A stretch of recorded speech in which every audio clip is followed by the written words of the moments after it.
So in your Victory Garden, whether you're doing it in a container or in the ground, you'll see that your plants are starting to get a little bit taller. Now with your tomato plants and your pepper plants, you're going to want to stake them up. Whether they're growing crooked or they're growing straight, once they start to form fruit, they'll get heavy and want to lean over. So we're going to give them a little bit of support so that they stay strong throughout their lifetime. First, you want to start with some cotton string. You can use yarn, you can use jute twine like Mac has.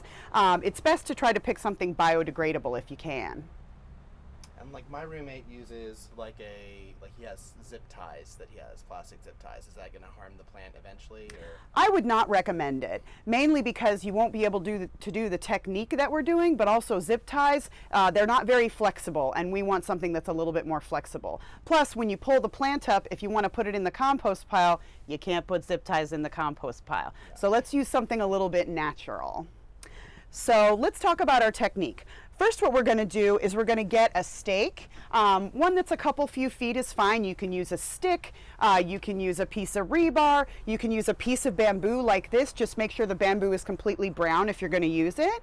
And then you're going to go ahead and take your stake and you're going to space it about 3 inches away from your plant to clear the root ball, and you're going to go ahead and push the stake all the way down. Next, we're going to take our string and we're going to tie a little loop around the plant. We don't want to tie really tight around the plant because as the plant grows, the stem is going to get a lot thicker and we need to give it room to move around and grow. So we're going to go ahead and tie a little loop and tie a knot.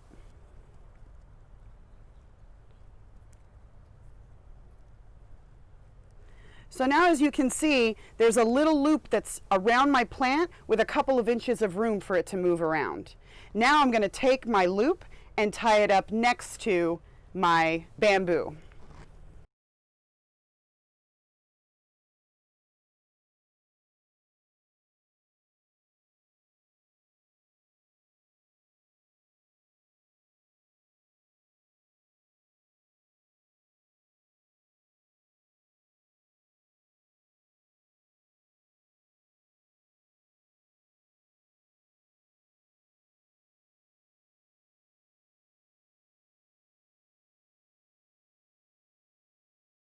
I'm going to go ahead and trim off the excess, and now I've got a nice supported little plant with room to move and grow. Enjoy gardening! And if you have an in-ground garden, your tomato could just get this tall. We'll be posting regular videos on plant care and maintenance on our extension website as well as social media. Please share your progress on our Facebook and Instagram accounts. For questions, feel free to contact us through the 4-H Victory Garden Remind. For more information, look us up on tinyurl.com/4hvictory. All right, go for it. Okay, let me think about what I said.